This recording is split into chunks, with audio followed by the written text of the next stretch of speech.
As security features do Chrome e outros browsers têm a intenção de não permitir que ações perigosas ou demasiadas sejam feitas, como por exemplo, se eu tentar abrir diversos pop-ups seguidos, o Chrome irá alertar isso e bloquear no mesmo instante. Se isso não acontecesse, você já imaginou entrar em um website qualquer de um troll que colocou um JavaScript com loop infinito, abrindo páginas no Chrome até ele dar crash?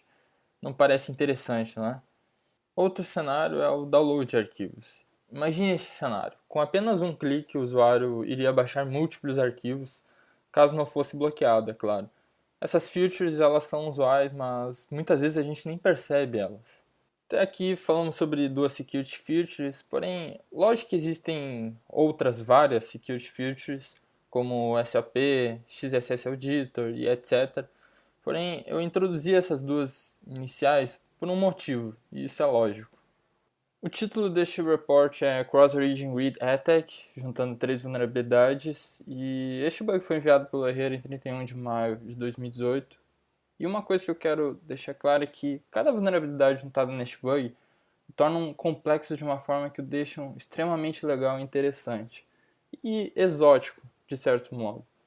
O bug vai acabar juntando o download de conteúdos cross-origin, download múltiplos de arquivos sem a permissão do usuário, e alterar o nome ou a extensão de um arquivo em um contexto que o browser acaba entendendo que é sem origin. Existem contextos para isso, porém não estamos falando aqui sobre uma URL com protocolo HTTP. Se fôssemos levar em consideração o HTTP, o arquivo de abc.com é diferente do arquivo de cba.com, muito óbvio, assim como sua origem. O semi-origin policy iria alertar isso. Então, os dois arquivos não são na mesma origem e eu também não conseguiria mudar a extensão desses arquivos, até porque eu não tenho controle desses arquivos. Mas, se levarmos em consideração o local onde temos o controle, por exemplo, na nossa própria máquina, utilizando o wrapper file, qualquer arquivo que estiver dentro da nossa máquina, a gente vai conseguir alterar ele. E também a gente vai estar dentro da mesma origem.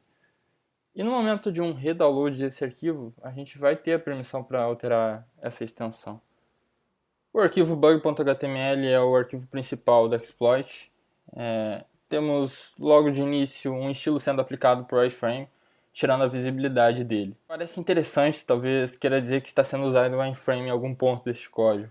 E logo abaixo a gente tem um location hash substring, que pega neste caso o valor do fragmento da URL, e um getItem do local storage.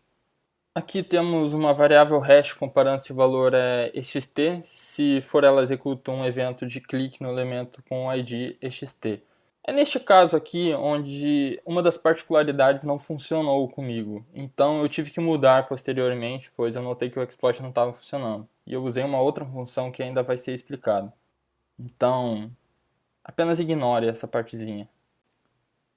E temos a variável status fazendo algumas comparações, aqui e aqui. Essa variável armazena o valor retirado do local storage e nesses dois pontos ela reatualiza o seu valor. E voltando às comparações, a primeira verifica se a variável é igual a 1 ou null. Se for, ela entra dentro da condição, seta status para 2, então getBugs é executado.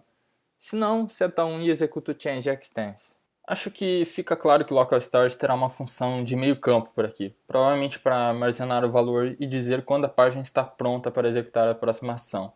Ainda precisamos entender o contexto, então vamos dar uma olhada no que é o getBugs e o changeExtends exatamente. GetBugs executa outra função e abaixo executa um location ORF dentro do setTimeout. O link do ORF não tem algo tão importante assim, é apenas um storyback para voltar para a página que redirecionou ele.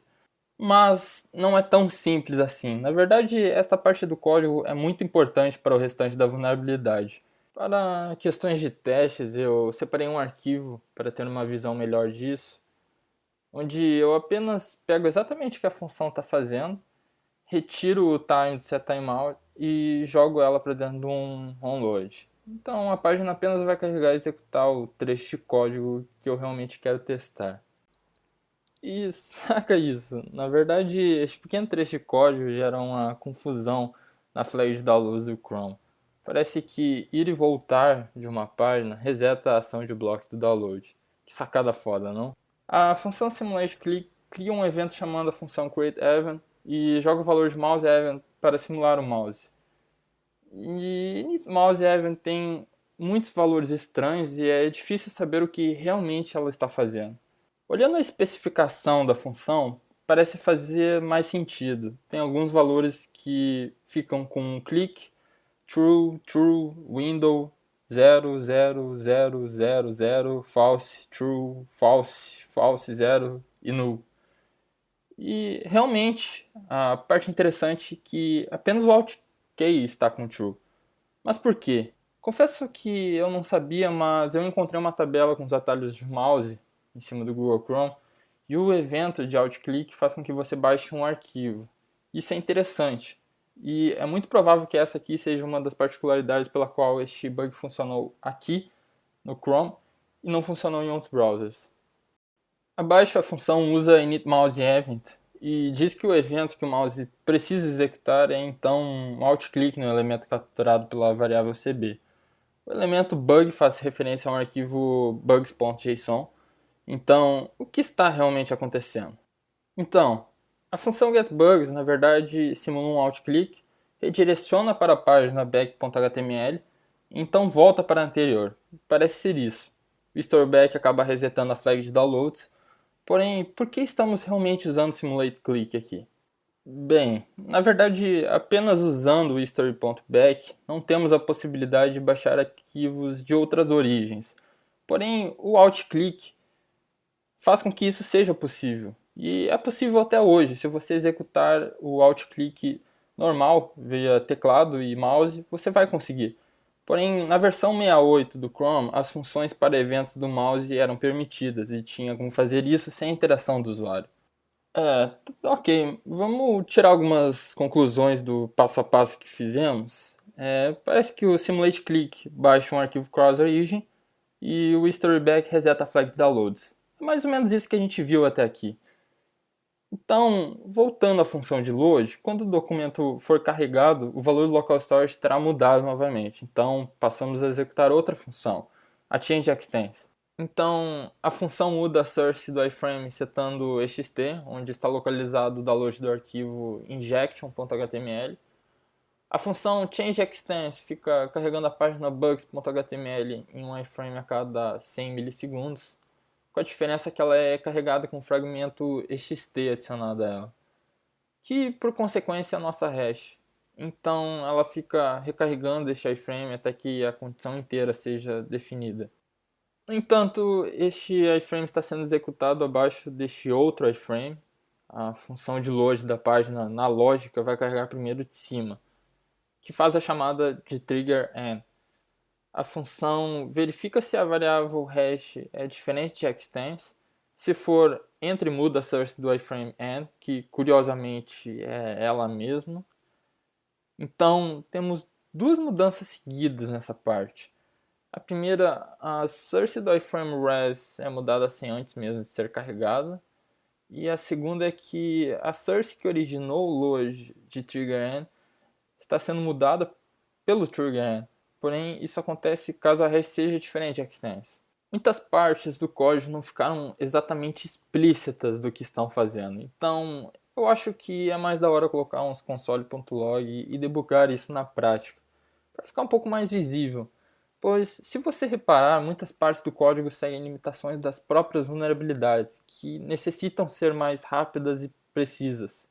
Repare que, pela ordem, o arquivo dump.json foi baixado primeiro, o nosso futuro injection.html, mas, na verdade, TriggerEnt está sendo executado primeiro que tudo. De qualquer forma, vamos seguir.